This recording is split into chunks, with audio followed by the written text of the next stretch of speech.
କାଲି ଡିସିସନ ହେଇଛି underground metro ଚାଲିବ, କାମ ଆରମ୍ଭ ହବ। 12 ତାରିଖ ଶୁଭ ଦିଆ ହବ। ମେଟ୍ରୋ ଚାଲୁ ଭୁବନେଶ୍ୱରରୁ କଟକ ମେଡିକାଲ ପର୍ଯ୍ୟନ୍ତ।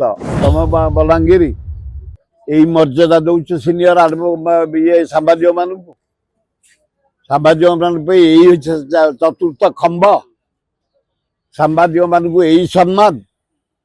ସେମାନେ ପାଠଶାଠ ପଢିକି ଜୀବନଟାକୁ ଜଳାଞ୍ଜଳି ଦେଇ ଖରା ତରା ବର୍ଷା ଶୀତ ବୁଲି ତଥ୍ୟ ସଂଗ୍ରହ କରିବେ, ସରକାର ବିହିତ କାର୍ଯ୍ୟାନୁଷ୍ଠାନ ଗ୍ରହଣ କରିବେ। ସେଭଳିଆ ଲୋକଙ୍କୁ ବାଡ଼େଇବ।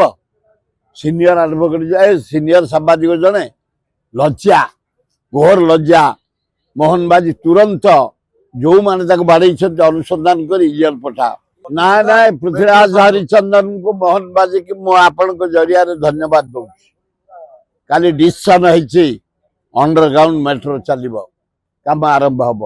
12 ତାରିଖ ଶୁଭ ଦିଆ ହବ। କାରଣ ମୁଁ ମେଟ୍ରୋ ପଛରେ 10 ବର୍ଷ ହେଲା ଲାଗିଛି। ଲାଗି ନବୀନ ପଟ୍ଟନାୟକ ପାଣ୍ଡିଆନ ଦେଇକି ଯାଇଥିଲେ 5,000 କୋଟି।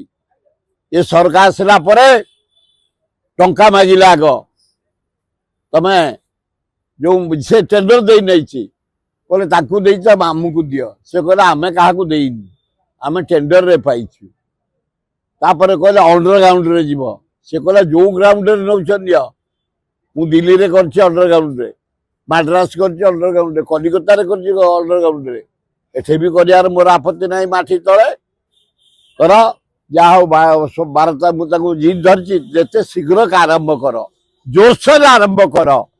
ମେଟ୍ରୋ ଚାଲୁ ଭୁବନେଶ୍ୱରରୁ କଟକ ମେଡିକାଲ ପର୍ଯ୍ୟନ୍ତ।